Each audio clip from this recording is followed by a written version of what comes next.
Hello, hello. Well, I am having a little break from my podcast. I am on a little holiday and I haven't done that for a very long time. So I'm very grateful for you for letting me take some time off. What a good boss you are. Oh, you're a good boss. And I will be back on October the 20th. But in the meantime, I wanted to share with you some gorgeous interviews I did with some very, very special people. This was created for the Energy Club. And in the Energy Club, there's lots of bonus content. So you might want to join my Energy Club. If you like this podcast, Energy Club get 3 podcasts a week. We have a special extra exclusive podcast on a Wednesday just for them. So maybe you could join that. But if you don't want to do that, you can just listen along to these interviews with my gorgeous friends. Enjoy. Hello, hello. I am here today with my gorgeous friend, Rachel Wotten, and we are going to talk about all things spiritual. We're going woo-woo. We're going all the way up the woo and down the woo and across the woo. It's actually like a cross, ironically, isn't it, Rachel? Anyway, we'll get to the cross in a minute. Oh, we're going everywhere. So I'm pretty excited. Rachel is extraordinary and I've had the benefit of knowing her for a very long time. And I think this conversation is everything everyone needs based off the spiritual energy that I wrote about in the book. So I have a lot of people who have come to me since I wrote this book saying, oh, I'm not spiritual. And I'm like, well, I've got some bad news for you. You are. And actually, it's good news. It's really good news. And I think identifying as a spiritual person is a bit of a head fuck for some people. I'm sitting here with Rachel, who's a reverend, and I just said head fuck, and that's okay. And I love that. I love that. Welcome, Rachel. And that is such a genuine, I love you, and I love the woo-woo. I should be called Woo-Woo Rachel. Woo-Woo Rachel, you were. Yeah, I got a URL. I remember your website was Woo-Woo Rachel, right? Oh, what in my journey? And everyone was like, fuck, what's happened to Rachel? She's gone woo-woo, she's gone mad. She's gone mad. Because you weren't always Woo-Woo Rachel, were you? No. Do you want to tell us, start at the beginning, tell me about you. So, starting at the beginning, I'm a gypsy girl. My parents travelled from place to place in a caravan. So we were always at a new school, always. So I in a caravan, gypsy girl. All around Australia, right? Yeah, or mostly North Queensland at the top end or into that Darwin territory area. And my stepdad at the time just went for work wherever there was mining work. So we would travel, gypsy place. And then when I was about 6, we lived in a house once for about 6 months. And I lived in a house once. Once, yeah. And this old guy had died in the house and I could see him as clear as day, like you and I. And I'd say to Mum, oh, he's here again, Mum. And my mum is very psychic. But she's very Catholic. Oh, right. So a Catholic psychic must have been... A Catholic. That's a head fuck. In the 70s, right? In the 70s. In the 70s, where you would go and get electric shock treatment. Oh, so she said, never say anything. Don't tell anyone. Don't be woo-woo Rachel. Woo-woo Rachel. Don't even go there. But my grandmother, also very psychic, but she died of alcoholism, which we think was trying to silence the voices. That's such a thing, isn't it? Such a thing. Yeah, that's Ainsley MacLeod, the psychic in America. He talks about that. He turned to drugs and alcohol because he was sick of the voices. And I find that so interesting. It's like that trying to shut down and trying to make sense of it. And if you're a skeptic and you're seeing things and hearing things, you go, am I crazy? Right? Yeah. So my mum's got amazing gifts. She can see disease. So she was on a... wow. Yeah, she was on a... She's like a scanner. She was at a jury duty once. This is not long ago. And a woman walked in and she said to the woman, lady, you better go and get... She's pretty rough because, Queenslander. I better go and get checked for breast cancer because there's a big black spot sitting across the front of your chest. And the woman sat down and was freaking out, but she was a nurse. That night she went, yep, stage 4 breast cancer. So that was just one. But she also sees death and that freaks everyone out in the family. Right. It's this black cross in her eye. And so, within 3 months, someone within the family is going to die when she because it stays in her eye until the person dies. So the other night, a couple of weeks, about a month ago, not even that, she rings me and she goes, she had a dream. This is through a dream. And so she doesn't know who it is? She just knows it's someone. She'll generally say who it is, who she thinks it is. The other night, about a month ago, she said she knew who it was. Straight away, it came through in a dream who was going to die within. That's kind of useful, don't you think? It's very useful. I think it's amazing. I love it too. Some of you listening will be going, okay, I'm going to stop listening now because these two are crazy. But I love this. Like, I love these conversations because the concept that we're just sausages sitting on chairs and there's nothing more to life is so fucking bizarre to me. And my faith base gives me my safety to know that I can be who I am and I can do what I'm doing and I'm never alone and I'm always guided, and I freaking love that. Do you know what I mean? And I love that because my son and I have had lots of conversations and he's like, do you believe in God? And I'm like, yeah, God's in me. He's like, what? You can't go around saying shit like that, Mum. I'm like, no, I think we all have a God self. And so I have I believe I'm a cup of the ocean, and I go, so that really helps me because I always feel directed and guided. And it's like, what? And people are so messed up, aren't they? Yeah. By this stuff. Sorry, you should carry on with your story because you've only been in one house and you saw a ghost. So then what happened? You grew up. And you grew up at the age of 12 and you were going to join the army. Joined the army. Over the army? Straight into the army. I knew beyond a doubt I was going to stay in, and I got into the army and I was going to stay in the army for the rest of my life. That's quite a contrast to being a gypsy. Huge. But then we got posted every 2 years. Yeah, right. And so I loved it. I was never getting out of the army. How long were you in the army for? I was one of the first women to train men. I was 10 years. I was one of the first. So a woman training men in the Australian Army. And I served overseas with the United Nations. And in my 8th year, I started hearing voices. And it was the premonitions, clear audience, they call it. And it'd be like someone's getting posted when they'd only just come, and normally that wouldn't happen, or someone was having an affair on their husband, or whatever it was, or their wife. You knew. I knew, and I'd go, oh, and I just was, and then I thought, shit, maybe I'm going crazy. So I went to psych unit, and they did like their battery of tests and said, there's nothing wrong with you. Wow. A woman said to me, go and see this woman. And I'm, oh, okay. So I walked down this hallway, this old Queenslander, and she goes, come here, you're one of us. Wow. And so I went in and she did her psychic reading and said, you can do this. And do you believe everyone's psychic? Yes, I believe that everyone has intuition. Yeah. I think the connecting thing for spirituality amongst every person on the planet is their intuition. Yeah, I love that. Yeah. Everyone has intuition. Like, I don't know anyone who doesn't have intuition. That's right. Everyone always says, oh, but my gut said. Oh, yeah. I knew not to. I felt something in my gut. I knew I shouldn't have done that. Or I knew I shouldn't go there, right? People say it all the time. That's right. And people override it though, right? Always, because the intellect gets in the way.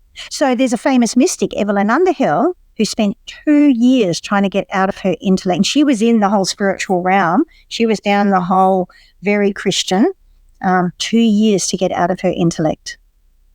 Yeah, because it's when you go up into your head. Michael Singer's got a quote. He wrote The Untethered Soul, and he's got a quote that the soul goes to the head when it wants to hide from the heart. That's it. I love that. Yeah. Like, it's like, when you don't want to feel something? Yes. And so you go, oh, I can't deal with this right now. And so it goes up into your head, not physically, but, so then it's hiding in your intellect so you can't feel anything, right? That's it. And when people go, I can't feel anything. Yep. And you're like, well, no wonder. Yep. Because you've got this washing machine of a brain going round and round instead of just getting down and into the feeling of it, which is really messy though, right? It's very Which I think why people are scared of it. That's right. People are scared of it because when you get down into the feeling with it, at some point you have to deal with your trauma, whether it be emotional trauma, physical trauma, or religious trauma. It has to be dealt with at some point. Oh, yeah, religious trauma. So you weren't raised in a religious family? Yes. So my mother is Catholic. Oh, right. We were raised Catholic. Right. But I only went to Sunday school a couple of times because we travelled so much. So I wasn't a full-on Catholic. Right. Yeah. But you had a base. We had a base, yeah. I had a base. And then so after you thought you were, Mary's quite cool though. How can you not believe in Mary? Yeah, all the Marys. Divine feminine. I know. Right, we'll talk about that in a minute. Let's carry on. So you're at the psych unit in the army and you're now a psychic because you're one of us. So I left at my 10-year mark, which shocked everyone in the army. I believed in myself because I was going to stay, and they had me pegged to go up the military. Up the ranks. Up the ranks, and I left at the rank of sergeant. And I then went into corporate from then on for the next 15 years, spent all that time in corporate. But when I got out, I was a big drinker back then. I don't drink now. And I would do I can imagine you was a drinker. Oh my God, I could drink men under the table. It was shocking, man. Yeah, of course. And I had to make sure that I could do everything they could do. Oh yeah, wow. Yeah, there you go. There's a whole podcast on that. Yeah, okay. Anyway, so you're in corporate and you're drinking. So I'm drinking. I wasn't as much of a drinker because I also loved exercise. So that always cancelled out me becoming an alcoholic. Yeah, right. Never ever went to the point of alcoholism because I loved exercise too much. Yeah, right. I loved staying fit and that fit and healthy sort of thing. So that cancelled it out. But then I was doing readings on the side and I would just go and sit down somewhere. And once I was even hired by a pub and I had to dress up like a gypsy and do these readings. Really? And they were, I'd be on a train at night coming home from pub and I'd go to someone, oh my God, he's cheating on you and blah, blah, blah. And so I'll go rein this in, sister. So for 2 years, I just sat and did readings free of charge and come back and forth. But I didn't, I wasn't meant to be a reader. So then I fell in, when I was in Sun Microsystems, a big IT company, I fell in love with healing. My mother's a healer as well. Yeah, right. And so I went to go and study massage, and the thought of massaging a hairy back made me want to chunda. So no one needs to do that. No. So then I thought, oh well, and I walked past reflexology and I thought, oh my God. And you could do hairy feet. I could touch someone's disgusting feet and hairy feet, but I couldn't touch their back. Yeah, so fair I enough. fell in love with reflexology because the feet, everything on your feet can show you anything happening in your body. Yeah, it's magical, isn't it? It's amazing, amazing, amazing. You can tell when someone's pregnant by their feet. You can tell when someone's got a liver disease on their feet. You can tell when someone's got breast cancer on their feet. It's amazing. It's amazing. Reflexology is phenomenal. If you get a proper reflexologist who can guide you through it as they're doing it. So I did that. And then, but I really wanted to do energy healing, but it was way too way back then. Yeah. But that was my passion, is energy healing. So I'd sit with people, and as I would be doing their feet, I'd be doing reading or knowing what was happening. So my mum can see the energy field of the black thing, and I could see a field around the outside of the body. Right. And so I could see if someone had breast cancer because their field would be broken. Would be disrupted. Yeah, or their head would be disrupted. Yeah. And I remember going in to see one woman. I'd walk in and straight away I looked at her field. I knew she had brain cancer because half of her field was gone without even speaking to her, without even knowing.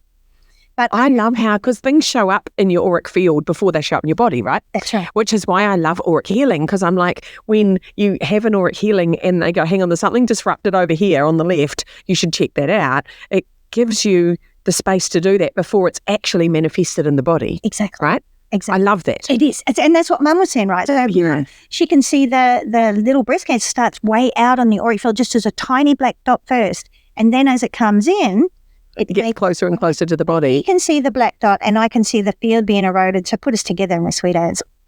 Yeah, wow, you're quite a peer. But we can't use it. You can't do it in New Zealand because it's illegal to diagnose. So I've had loads of people come, as soon as they've laid down, I've known instantly they've had breast cancer, but I can't say it. Cannot. So all I can say was, there's energy around the breast, or maybe you should go and get, just go to the doctor and ask, or maybe have you had a mammogram lately, or whatever. And sometimes I won't say it at all because I'm not allowed to, because some people get too scared. And sometimes I might be unsure. I know there's a massive energy field, something happening, but I might not be able to exactly. But telling someone that they should go and have their ankle or their breast checked surely is fine, right? Yeah. But you don't got to do it in a way you can't scare them either. So it's a really tricky situation, especially in countries like New Zealand and Australia where you're not allowed to do it. Yeah, that's crazy. Yeah. So most times I'll just, and the healings are, So I did all that for many years, but I fell in love with healing. It was always going to be healing. So you were working in corporate though, but doing healings on the side? Yes. So I was always in corporate. So I would go into work and go, oh, you're wearing a tie like a chakra. This was way back before chakras became famous or popular. So they'd all think I was a bit out there, but I loved corporate. Loved it.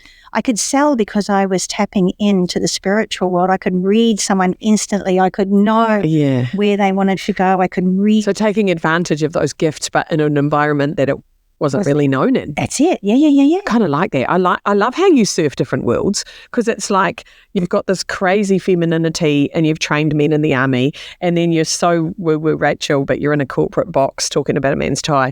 So there's quite a contrast there, right? Huge contrast. And most people never knew what I did on the side in corporate. No, well, I remember when I met you, you were in corporate and you were doing healings on the side. And I was like, oh, hang on. That's more interesting for me than the corporate stuff you do. Like, I'm way more interested in that.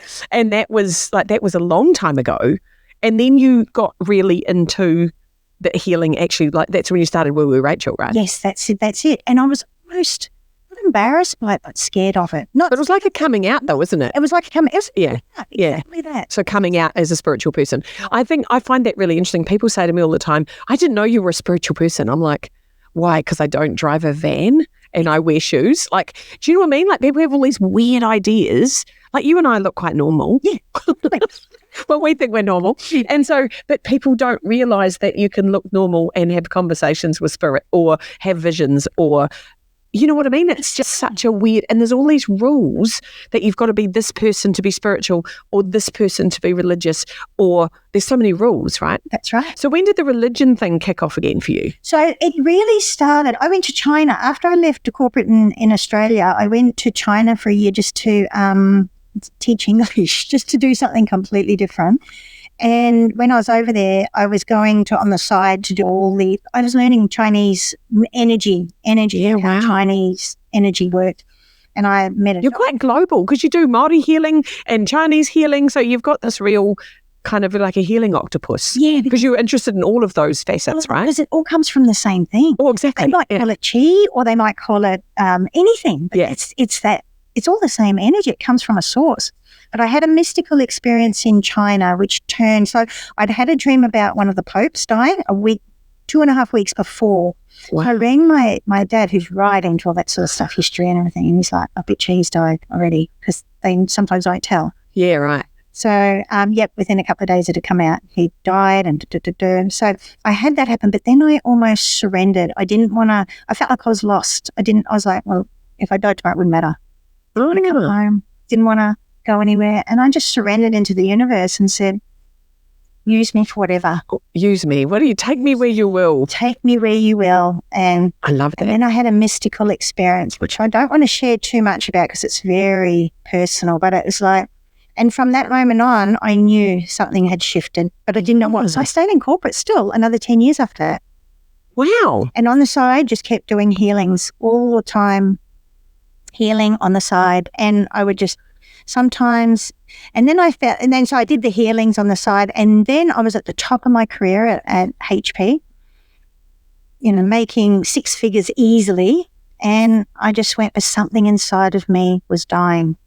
Yeah, wow. I use that analogy like Lazarus. He's sick, then he dies, and he's stuck in a tomb. So you were already stuck in a tomb? I was in the tomb. Yeah, right. I was in the tomb, and I knew that there was an obstacle. That stone needed to be removed. Oh. Yeah. The stone had to be cast aside, which the stone is obstacles within us, whether it be limitations or fears or whatever. Yeah. Had to be removed to be able to step into the new drop. Removing obstacles is a big conversation too, isn't it? Right? Everyone that comes has something in their field. Yeah. Has something. Yeah, because we're all given these things that we are here to do or learn, right? And it's like that whole, and it's like we get in the way of ourselves. And I love the idea of going, I know there's something in my way and I don't know what it is. And that's like when I've come to see you and I find that really useful because I go, just team up with me here, would you? Because I've got a few clues, but I there's something here and I don't know what it is. And sometimes I think it's useful to have help to get over that. And I'm into fast. So I'm like, I could sit here and ponder for 3 years, but could you and I just thrash it out in the next hour? Because that would suit me because I like to get on with things. And I think, so when people come for healings, I think a lot of people are nervous. I've had people say to me, what will happen? And what if I don't like it? And it's like, it's not actually that weird, is it? No, it's Do you know what I mean? weird. But I never know. This is the mystery of. But the physicalness of it is you walk in, you lie on a table. Right. The practicality of it is you're lying down. Yeah, because people go, do you take your clothes off? What if I've got a hairy... Anything. You're not wearing a robe. You don't have to take your clothes off. You lay on a massage table, or sometimes I might even sit with someone and just hold their hand. Or right. I let spirit guide me now. Because you do a lot of healings, like at the Auckland City Mission, right? Yes. And so you're just sitting with, literally homeless people. Yeah. And sometimes I'll stand behind them and do a bit of Reiki or energy healing from behind them. Sometimes I'll sit with them and I'll just touch their hand and then I'll give them a message. Or it might be that I see something in their field, or I might see someone standing behind them that has to give them a message. Or it might be, it's so comforting though, isn't it? Very comforting. Mind you, some people go, oh, that's weird. I'm like, no, I don't think it's weird at all. I think it's beautiful. But I think people have got to get their heads around that, right? And so when you're doing a healing, you're kind of seeing, feeling, drawing, writing, like you're always scribbling away on a wet piece of paper. I'm scribbling. Which is kind of fun. And then at the end, you're like, oh shit, I can't remember what that bit was. But, there's all that, like, oh, what happened? Which is like a download, isn't it? It's like a report. It's like a download. At the same time, the client needs to relax and just let go. Yeah. And are there people that come to you that you can't get into? I've had that a couple of times. Is that because they're just so rigid and bound up? Or is it, what's that about? There can be various reasons. Sometimes, and this is where it gets really interesting and really unusual, because sometimes someone will come, I can feel an operation happening on there's something happening, but they can't feel anything because they've got so many structures of, whether it be religious trauma or whatever it is, that's so many, boundaries around. Yeah. So cages and cages of shit. They can't feel, they can't get in yet. It's funny because a friend of mine who's an auric healer, she won't see anyone who doesn't contact her. So you can't book your son in or your friend. She's like, no, that person has to call me and has to want this, because I'm not going to work with anyone who doesn't want to do this, which I think is interesting. Do you find that if people send people? It's harder if they send. I don't allow that either. Yeah. Although I'm changing my stance on that lately because I just put it up to God will send exactly who needs to come, however they need to come. And your higher self can ask their higher self, do you want to be part of this? And if they go, yeah, then you're in, right? That's right. Yeah, I love it. And I'll say, don't let them show up if they're not meant to be here. But so if someone rings up and says, because one of the most amazing healings happened when someone booked their mother for me. Right. I went and saw their mother. And so that's an example of it. So it does work. It does work. Absolutely, it does work. Again, that's a belief we have, right? Yeah, true. Yeah. It works. And I just trust now. God will send me, or the universe or the angels or whoever will send me exactly who needs to come. Yeah, I love that. That's it. So tell me more about the God stuff. Tell me that. Yes, so then you got into the Bible study world and became a reverend. Oh, so what happened was because I was an atheist at one point. There was I was a psychic, but I was... I love that you're a fucking psychic and an atheist and now you're a reverend. And it's like... You can't put books around anything. You got to be open to the mystery of life and let whatever come. So I was, and it was when I had that mystical experience that something shifted. But I remember standing I was dropping our son off to kindy, and I was standing there looking at, there was a big religious dude, and I wasn't into religion. And I said to God, I want to learn the Bible, and I want you to send me to the place that teaches me the closest to you. And I want to understand the detail of that. I just want to learn. And then a couple of other mystical experiences happened where God spoke to, and look, I'm going to sound like a bloody crazy, but it's just what happened. I love it. And then a couple of other mystical experiences happened. And then I thought, right. And then I started reading the Bible from a mystical perspective, not from a religious perspective. When you talk to me about the Bible, I go, oh my God, like the boring Bible stories that I heard, which all sounded like a crock of shit. Yeah. But you ground them in this, oh my God, I can get behind that. Yeah. And that is a useful story or experience that I can see myself in or whatever, right? Which is extraordinary. Yeah. So like I just did King Solomon about how we are the temple.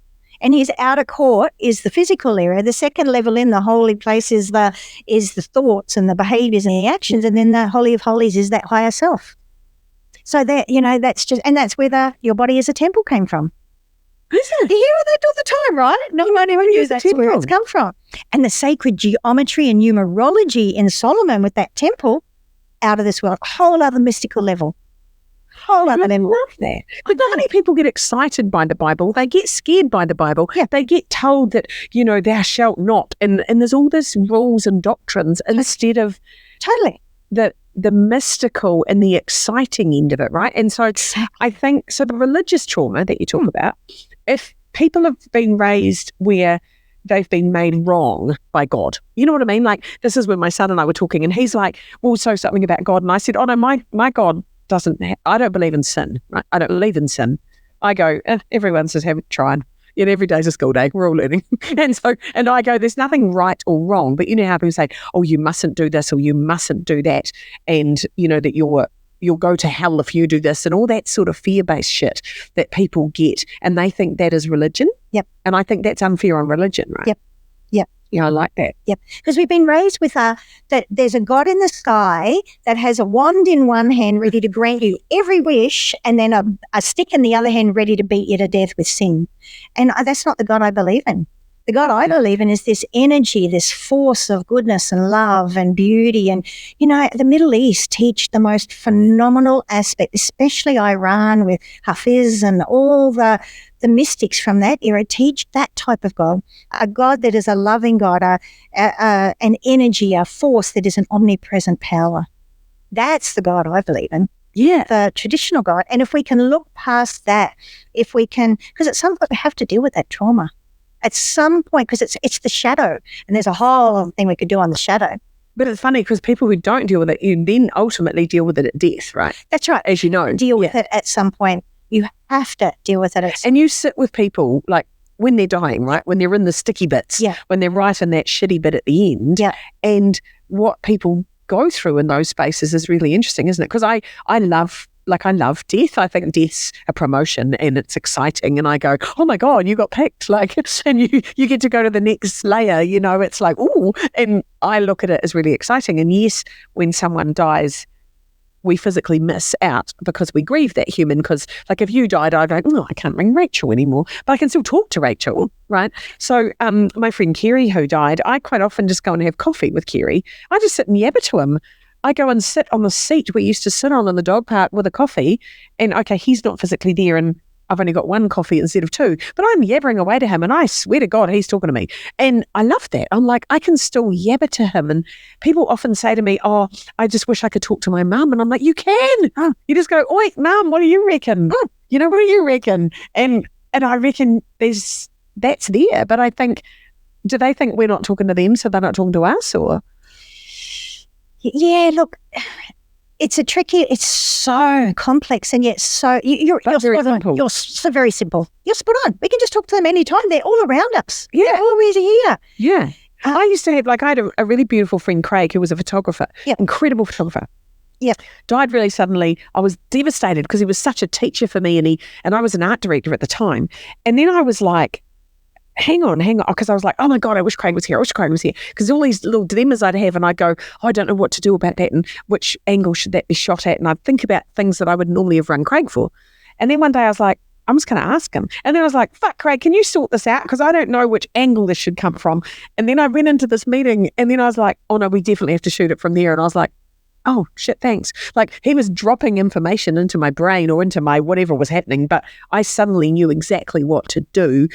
But I had to ask. That's right. You've got to get permission. That you have to ask for them to help you. They're not allowed to help you without permission. No, and I think people go, oh, they don't talk to me. I'm like, have you said, oh, fucking talk to me? Exactly. Because you need to ask, right? Yeah.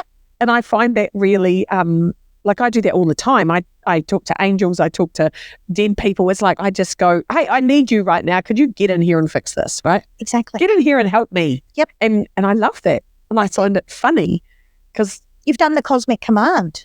Exactly, right? But I think people go, well, no one talks to me. I'm like, have you talked to them? Exactly. It's like if you go to a party and you don't talk to anyone, well, there's no shit that was going to talk to you, right? So it's like a party where you have to go, all right, someone talk to me. Yeah. And you'd be surprised what you hear. Yeah. And it's not even a hearing so much, because I think people take it so literally. They expect to hear the voice of their friend as in exactly how they spoke when they were in human form, or instead of, you might see a sign or read something and go, oh, it's that. Like, it's different tricky ways, eh? Exactly. And I'm like, I love that. I see what you did there. I see what you did there. You put that on a bus. You put that on a bus. Like, exactly. Exactly. A bus drives past and I'm like, okay, cool. Because you have to release expectations of how you think the message will come. Yes. That's it. You've just nailed it with that.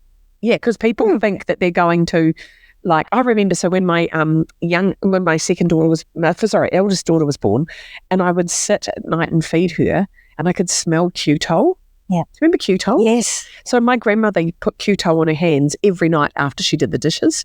And I was like, fuck, my grandma's here. Yeah. My grandma's here. And then I was like, oh my God, like, and I was like, Grandma, I know you're here. And then I would get all these messages, it was so beautiful, but I could smell. And then I was like, why am I smelling Q-tol? I know I don't have a bottle of Q-tol in this house, but I can smell that smell. It was her, right? It was her. There's a sign. It was just a sign. And then I was like, okay, I'm just going to talk to her. And then I'd be like, oh, I talked to Grandma last night. And my mother was like, what? What do you mean you talked to Grandma? I'm like, I could smell her hand lotion. I started talking to her. She was like, oh my God, Lisa.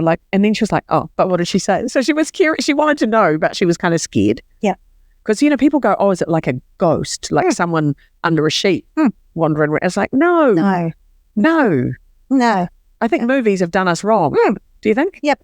And there's definitely not anyone under a sheet. They're just exactly. There's no sheets. They're as human as you and I. Yeah. Yep. Human. Yeah, I love and it. that's the complexity in healing, right? Because someone might come along and go, oh, I want to see, and I give you thousands of examples of these in real life. Someone come along, I want to see my husband. He died 6 months ago. Oh, crikey. Okay. And then their brother will show up who died 20 years ago in a car accident and give them a message that they burst into tears because they've realised it's something they were holding on to that they needed to release. So they try and control it by going, no, I only want to talk to my husband, not my brother. Yeah. No. Oh, but no, and then I'll still go, oh, no, but I want to speak to my husband. No, it doesn't work like that. Yeah. And that's what you were saying about the different, you've got to remain, the key is curiosity and openness. Yeah, I love that. I had a reading, I was at a spiritual fair. Took my husband, was fucking hilarious. We're walking down the street. I'm like, oh my God, a spiritual fair. And he's like, oh my God. And I'm like, no, come, this will be fun. We're obviously meant to be here because we're wandering around with an hour to spare and we just happened to come across a spiritual fair. And I jumped in this woman's chair and she's like, hey. And I said, hi. And she said, do you want a healing? And I was like, sure. And then she was like, it's $35. And I was like, okay. And then she said, what do you want? I went, I don't know. Whatever's there. Like, I don't care. I'm going to be better on the other side of this than I am now. So whatever you got, I don't mind. Just talk to me, whatever you can find. And she was like, oh, that's really cool. Anyway, so she did this lovely healing talk. She said, oh, your throat chakra is so open. I said, well, I do talk a lot. So that was funny. And then I walked around the corner and there was these two women doing angel card readings. And I said, oh, are you guys free? And they said, yes. And I said, and when I walked around the first time, there was a man sitting on the table looking like he was having a reading. And then when I walked around the second time, the man was gone. And I said, oh, can I have a reading? And they were like, sure. What do you want to know? And I was like, I don't know. I just felt like I wanted to come over here and talk to you guys. And they were like, cool. And this lady goes, sit down. What's your name? And I said, Lisa. And they both went, no. And I was like, what's wrong with Lisa? And they were like, this man just came over and said, there's a woman going to come and have a reading called Lisa. And I've got a message for her. And I was like, what the fuck? So my husband's watching all this and he's going, why did they all yell out Lisa? And I was like, wow, this man had come in and he saw the man. He was like, the guy that was sitting there before. And I was like, yeah, he had a message for me for someone called Lisa that was going to approach their table. He's like, fuck, this shit's weird. I'm like, no, it's awesome. That's synchronicity. Awesome, right? Yeah, it's awesome. And if you can move away from, but I think people are scared because they don't know, right? Yeah, totally. And is it because of movies? Is it because of childhood trauma? Is it? It's a mix of everything, but it's also a mix of that it's all got to be evil and devil, and we still buy into the whole there's evil and there are things. I think you just have to become a lot more aware and follow your intuition, and I think it's that moving out of the whole there's everything's evil in this space, and it's not. It's not.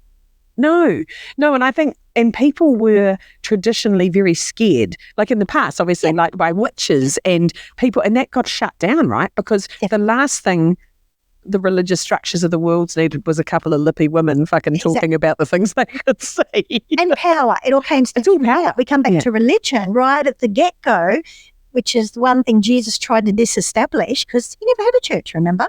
So, here he is, this freelancer that goes out and deals with tax collectors and everyone who was a healer. He was a healer. A free-range healer. And then, but then the different religions and whatever have built on power that you can only get to God through me and anywhere else must be evil or whatever.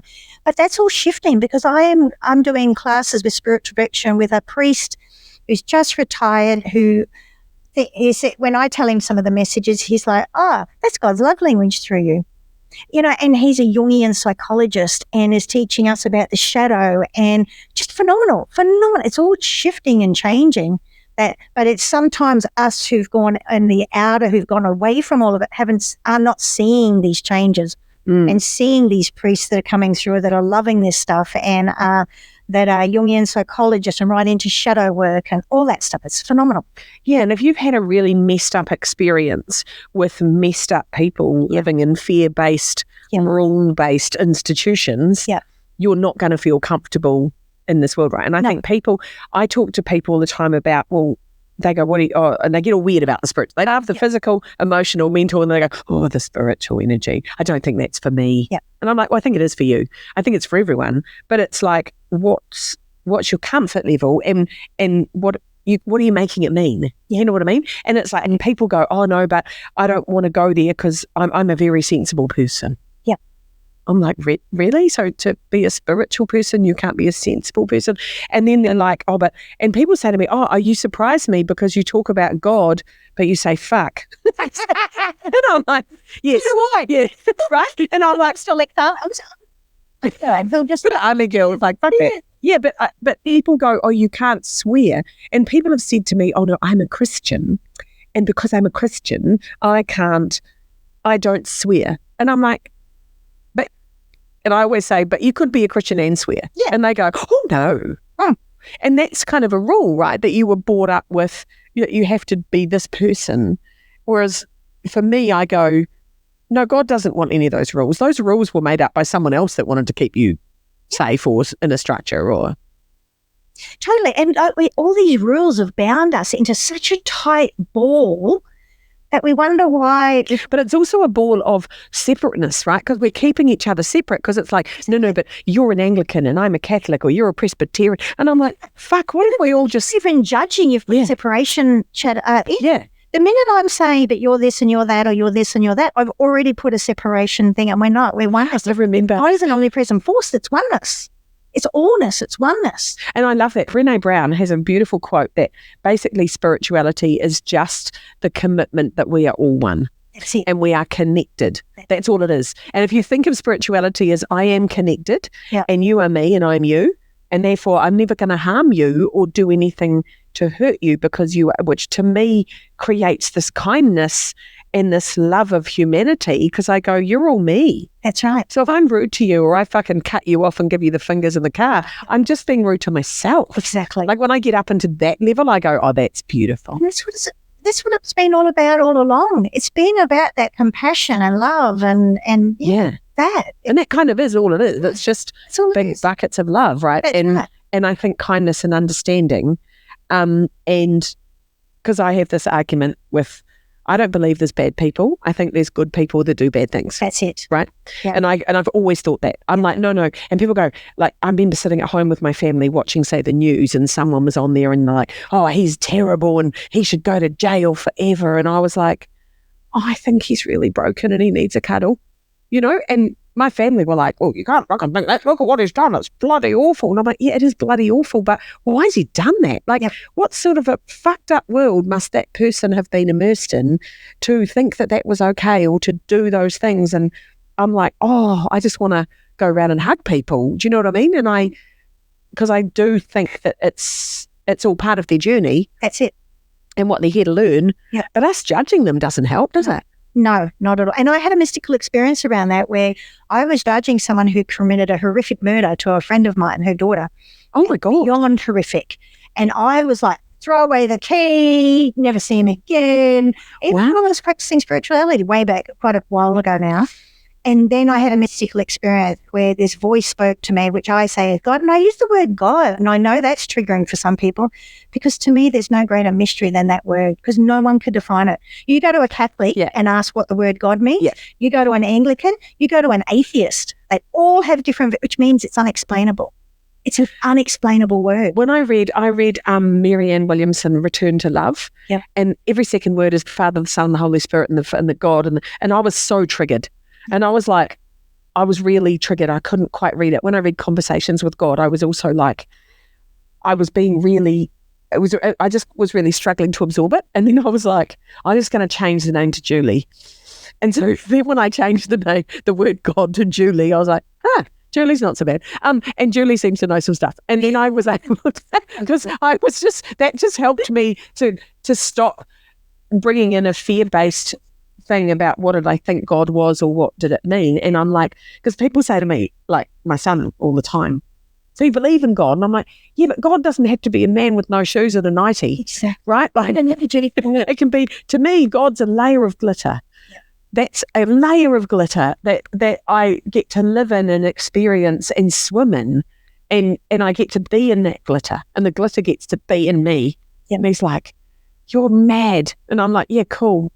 Do you want some glitter? Because that's working for me. Do you know what I mean? Because it's working for me. Yeah. And it's so lovely. And I love the Inside Out movie series. Yeah. And I know we've talked about it because I love Who's at the Control Tower. Yeah. Do you know what I mean? And I go, and there's a dream sequence in the movie Inside Out where the director is going, right, what are we going to do? We need to give, and they basically got all the memories from little girl Riley's day, and they brought them in, and they're going, bring in the zebra. And like she was playing with a soft toy zebra, and then she went to the dentist, and then they're going, show the zebra's teeth, and they're merging all the memories together in this and unpacking it and making it this crazy dream. And then they're going, no, it's getting too scary now. And it's like, who's the director? So I like the idea of having a God as my director. Yeah. That makes me go, oh, actually, I'm going to drive the other way today, and then I'm going to see a friend, or just that's directing me without me knowing I'm being directed.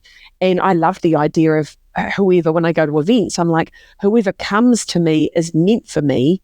And sometimes they're angry and they're uptight or they're weird, and I go, cool, there must have been a reason why you were put in front of me. That's it. Right. And I really love that idea of someone's got the joystick, and they're pushing me where I need to go. And I trust that. Like I go, no, I feel like I want to go over here now, and trusting that force. Yeah, that's it. Which is like your intuition, right? Right, the belief, the intuition. And that what I've loved what you've just said is that you've built a really nice way of how to deconstruct trauma, because you replace that word with that. And so if anyone's trying to figure out how to move past it, you've done a beautiful job in how to... Yeah, right, because I always was like, oh, God's staring at me, and God's telling me off, and God's going to go, oh, you shouldn't have done that, and oh my God, you had too many biscuits, and God knows. Yeah. But shit, I lied to my mother. How many biscuits you have? 1.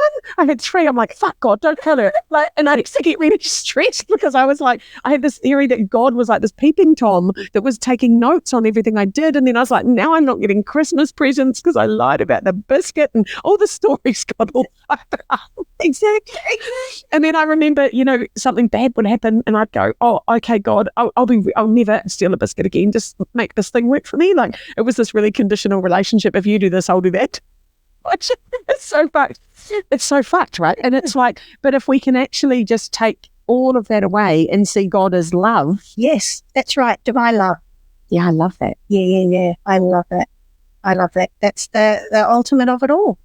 Right? Yeah, I like that. And understanding and not being scared, right? Yeah, totally. Because I think because you learn lessons. Ultimately, every single person alive on this planet has still got something to learn. Well, that's why we're here. That's right. We've been dropped into life school. And I go, you're a soul. People go, I'm not spiritual. I'm like, I've got news for you. Yeah. You are. And you've been dropped in to the life school, life school. We're in a costume. Yeah. Right? So, yes, you might be a woman, or you might be short, you might be tall, you might be black, you might be white. Whatever costume you chose for the experience you chose, right, to have.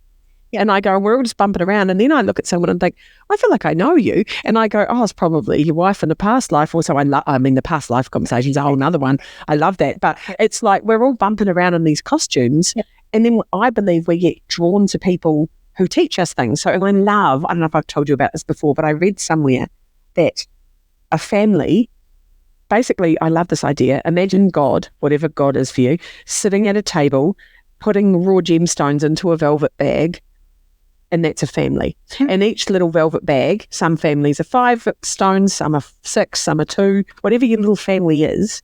And those stones are raw, and we all rub around in the bag. And at the end, we're polished.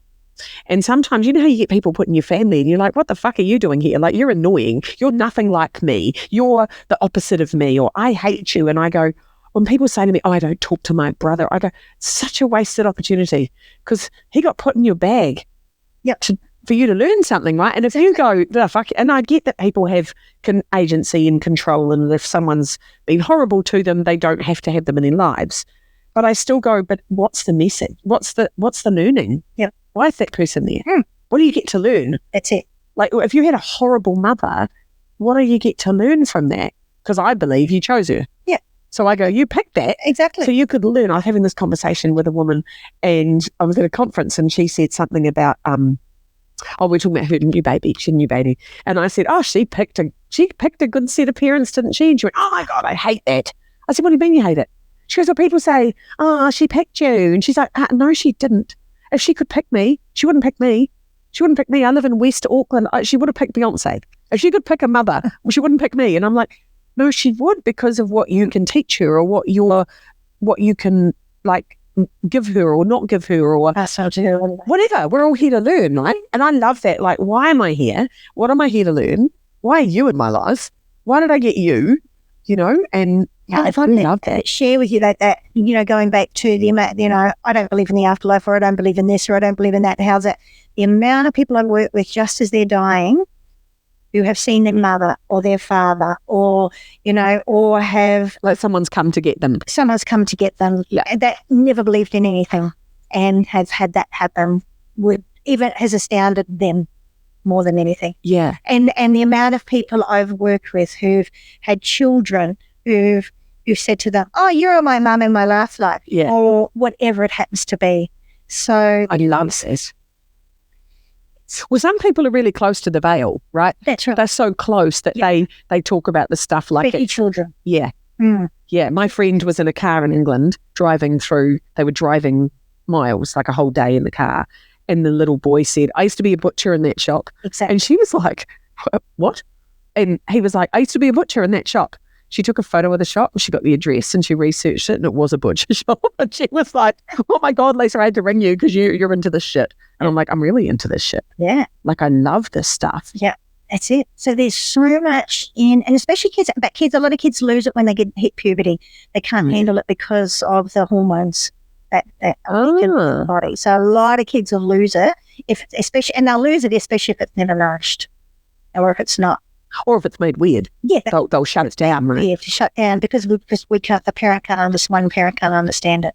So yeah. I love this. So much out there. There's so... I feel like we could do this. We could keep talking for 3 days, because there's so much in this, like the spiritual energy of, can you feel things? And when people go, oh, I just walked into a room and it felt weird, right there, that's what you're feeling, right? You can feel there was an accident, or you can, an incident. Like if you walk in after an argument and you go, oh, yeah. And I always go, listen to your bum, because your bum can tell you. Your bum gets really tight, and you go, something fucking just happened in here. Like, these two aren't talking, or she's shitty with him, or you can feel it, right? Yeah, and we're tapping into the quantum field now. Which the quantum field. So the mystics have always known about the quantum field. Not even just the mystics, spiritual gurus or whoever, for years. Yes. So science is now catching up with the quantum field, but that's what they're tapping into. That's when my mother saw the thing in the field and I could see the field. It's the quantum field. Yeah. And what stays in the field, those energies. So people are walking into spiritually already discerning. And people who say, I'm not spiritual, but they go, I felt there was an argument in that room. I'm like, well, that is spiritual, because that is part of the energetic field that you're picking up on. Right? Exactly. And whether you're seeing things in the field like you do, or whether you're hearing things in the field, or whether you're just noticing a vibe, or, people go, oh, my arms just went all prickly. It's like I got goosebumps. It's like, what do you think that is? Yeah. Or dreams. Yeah. Yeah, so dreams are another way as well. That's it. They've tapped in already to another layer, another level, another field, another dimension. So what do you reckon is the best thing for people who want to explore spiritual energy? They want to play. They go, I've never done this. What should I start with? What do I do? What would you suggest? The most common thing for everyone on this planet, I think we've mentioned it, is intuition. Start there. Start trusting, because I know so many people who will say, oh, I got it, but I didn't trust it. Yes. I had it, but I didn't listen to it. I knew, but I didn't go with And for me, reasons out. yeah, but also it's about slowing down, because I know when I'm in my best intuitive space, I'm really slow and there's time for messages to land on me. Yes. But if I'm moving really fast, no messages can land because I'm living all over the place and the messages slide off because I don't. But if I sit and go, then I'm like, oh, hang on, there's an inbox of messages. That's right. Right? So space is big. The hardest thing is there is no point of time and space. I say this to a lot of clients. That's why one of the things I find the hardest is to try and give someone a time. Like I see this because it's in the field, right? So being in the present moment, which is exactly what you're talking about, that present time, present moment, as much as we can be in this moment, not in the present, not in the future. Carl Jung said 99% of people spend their time in the past. Yeah. And I love that depression's about living in the past and anxiety is about living in the future, right? Yep. And the past is gone and the future's nothing to do with you. That's right. Nothing to do with you. You're creating it now anyway. I love that. I always say that's God's business. That's God's business. Yeah. My son was going, oh, do you think, he was talking about this girl that he was going out with and do you think I'm going to get back? I said, it's God's business. It's none of your business. Don't even waste your energy thinking about what's going to happen there. Because it's not your business. That's right. It's in the future. Your business is now. Yeah, and listen to what's happening now, because what if there's a message coming through your intuition that all of a sudden to call someone or go somewhere or be whatever. And to do that, right? To do the action. To follow the action regardless of what the external is saying. That's the belief, the trust, the faith. You follow that, you will awaken a whole new life and world for you. No matter what you're doing now, you follow that, things will change faster than you can believe. Yeah, because I feel like if you get a message like, Lisa, you should phone Rachel. And I go, oh, I'm too busy. And I carry on with my busyness. But if I phone Rachel, that will lead to something, which will lead to something, which will lead to something. And when I do that and I follow my intuition, I'm like, oh, I have to phone so-and-so. And then I'm like, oh, I haven't got time. And I'm, no, it's important. And then it leads on. And the more you listen, the more you get, right? That's right. I think that it's like a muscle. Yeah, right? Yeah. You've already gone, oh, no, or your reason kicks in. Oh, but and that means you're back in your head, right? You're back in your head. You've lost an opportunity that may not come back around again. You have to go down a different path to get back to this one. Yeah, right. And I think people live in their heads and they overthink and over-worry because they're trying to worry and control the future. Yeah. They're trying to live back in the past because they should have done something, coulda, woulda, shoulda. Yeah. Instead of divine masculine and divine feminine. Yeah. So the divine masculine is that action orientation, head. The divine feminine is listening to the body somatics and the intuition. And it's about balancing the both. Because we still need the head, but we're 99% in the head rather than balancing the 50-50.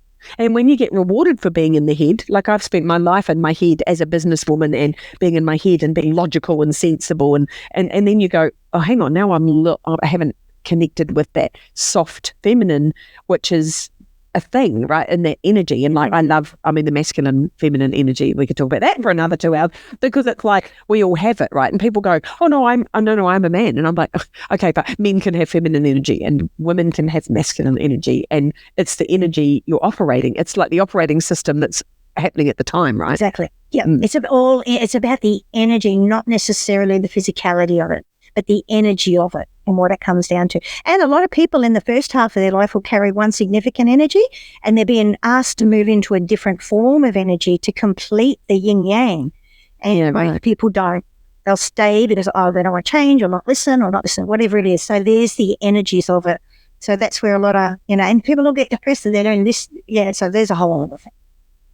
Yeah, right. Because, and if you follow, I call it my string.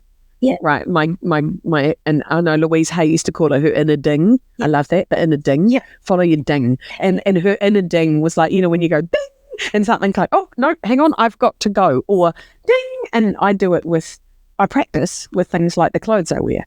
So I walk into my wardrobe and go, okay, what do you want me to wear? And then, and a colour comes to me that I believe I need to be in the vibrational energy of that colour. Or something comes to me because of something, and it's bizarre how I'll put something on. So I put a jacket on this morning and I was on stage speaking to school principals, and the jacket's got peacock feathers all over it. And a woman came up to me and said, "You made me cry." And I said, "Oh," and it wasn't that deep what I was speaking about. I was like, "Oh, really?" And she said, "You walked up onto that stage this morning and my mother was obsessed with peacock feathers and I could feel my mother and I couldn't stop staring at your jacket." And I'm like, see right there? There's healing. But right there. So here's a jacket. I decide because I'm like, I feel like wearing a peacock jacket. And this woman comes up to me and goes, "You made me cry because I just felt like my mother was with me because all I could see was peacock feathers." And I was like, "You're welcome." Like, yeah, I did nothing.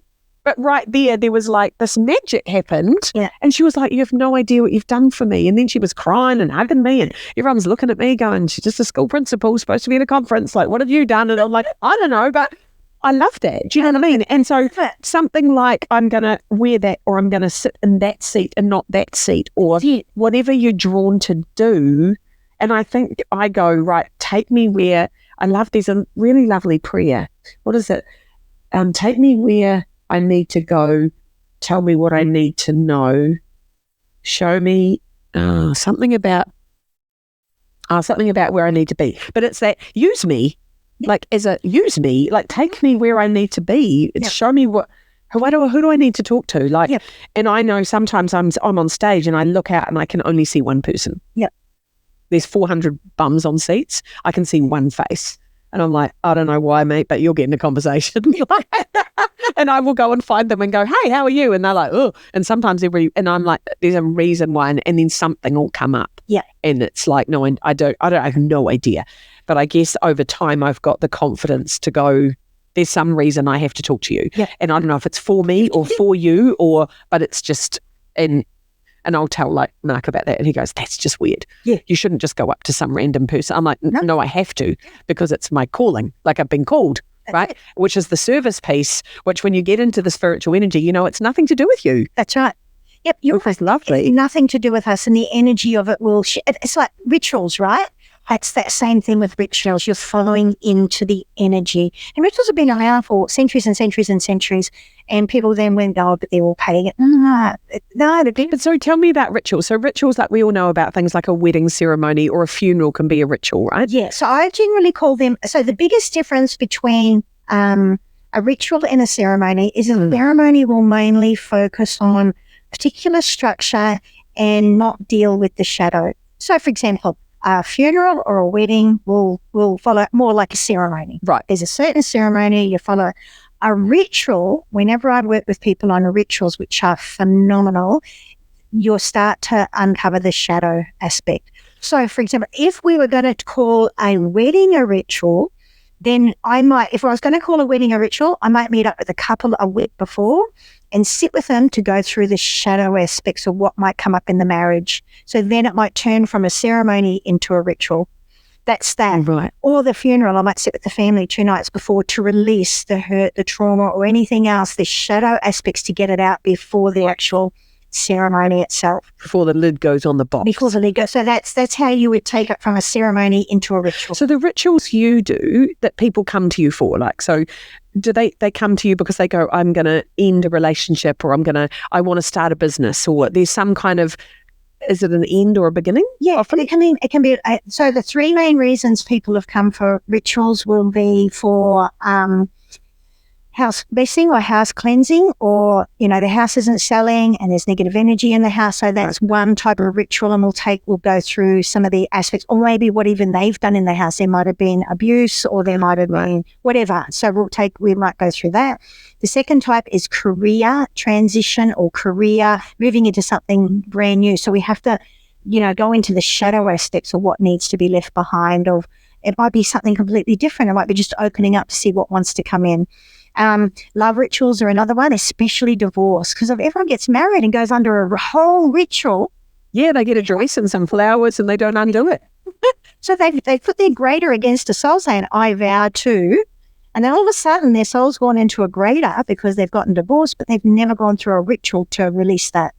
I did a divorce ceremony once, which was so profound. So powerful. So powerful, where the couple were like, as of today, no longer wish to be in a marriage, and we love each other. We're not in love with each other. Yep. And and they talked to the whole room. So there was none of the weirdness, where people go, oh no, whose friend am I? Am I Lisa's friend or Mark's friend? Like, it's like, no, you're everyone's friend. Like, we're all together. And for the children particularly, it was really healthy for them to witness that and to untie the knot. Yes. Because, people go, I tied the knot. I'm like, we need to untie the knot. Exactly. Right? Literally untie the knot so you can go off and be who you are. That's right. And I know, like, a year ago when I left a business, the ritual of burning stuff and writing stuff and removing stuff and getting rid of it in my identity and in my home and in my office and in all of that stuff really helped me to step away from that. And the forgiveness. Yes.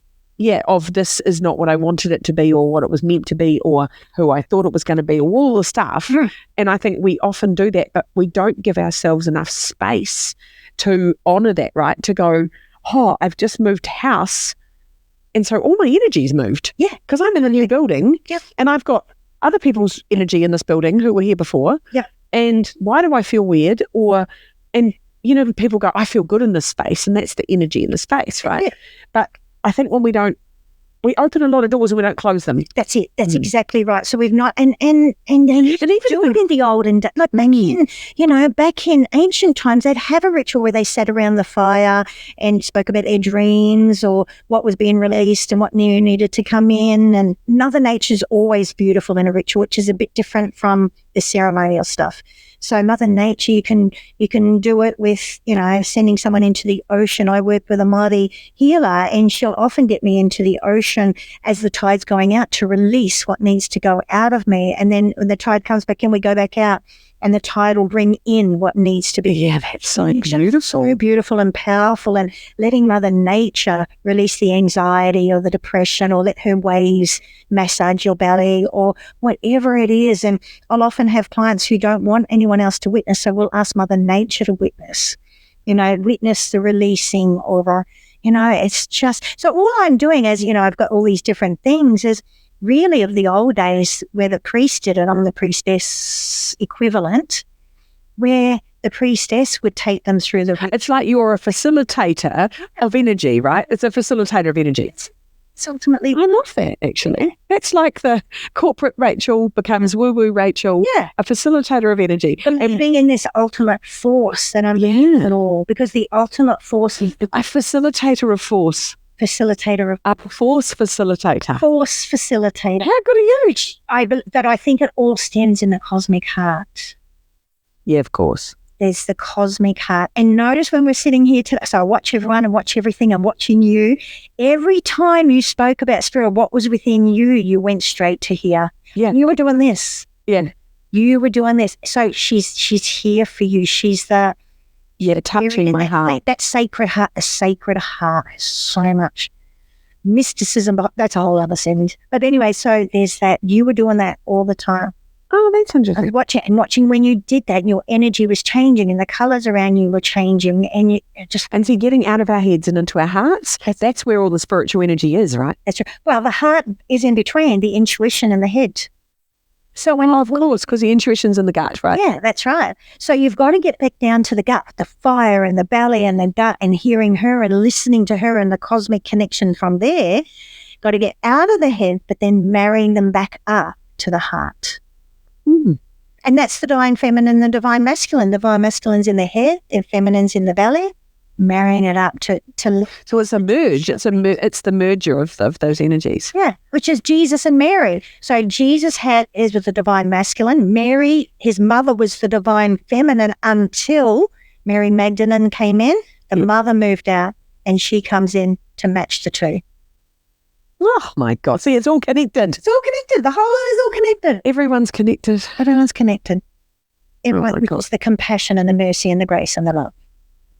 See those words, compassion, mercy. Do you know when you look up like faith or grace, you can only get biblical references. I know. Because the only time that are used, and when you say things like faith and grace, people look at you like, oh. Like you're religious. Yeah, but if you say fuck, grace, and then fuck in the same sentence. People were like, what? Like, I can't handle you right now because you just said grace and fuck in the same sentence. And I'm like, yeah, fuck yeah. Like, that's cool. I was going through ministry training, Sandpark. People that would be judging. And I'd go, hey, Jonathan, don't you judge me. I know. I was at this course and it was a Christian-based organisation. And I was fine with that because I'm like, cool, I love that. And I went in knowing it was a Christian-based organisation. I was doing some training in. And this woman said, oh, I must introduce you to this other woman who's coming this afternoon. You'll really like her. And I said, oh, good. And she said, she's a facilitator on this course as well. And I said, oh, lovely. I can't wait to meet her. And she said, she's a lovely woman. And I said, oh, good. And she said, not a Christian, mind you. And I was like, that's actually lovely. And I was like, fuck me, you can be lovely and not a Christian? What is that? I said, that's so much judgment. So much judgment. And I'm like, but the minute we judge, we've left love. Yeah. The minute we judge anyone, we've automatically left love. So then there's the divine love gone. Oh, I love that. Divine love. Yeah. There we go. I think we should finish with divine love. We want to leave you all in divine love. So anyone listening to this podcast should just sit quietly for a moment. You maybe ask God for messages. Yeah. What do you want me to know? What do you want me to see? Where do you want me to go? Go to the angels. If you can't say God, say Julie. I don't know. Sparkles. Sparkles and glitter. Get some glitter in your heart. Right. That has been us with my modern day mystic friend, Rachel. And I'm going to put all of Rachel's details. You should definitely go and see Rachel if you are anywhere near Auckland. Thank you. But you do distance stuff too. So you do some Zoom stuff. I'm going back just to do it in person at the moment. Oh, well, you got to go to Auckland. Sorry, people. There you go.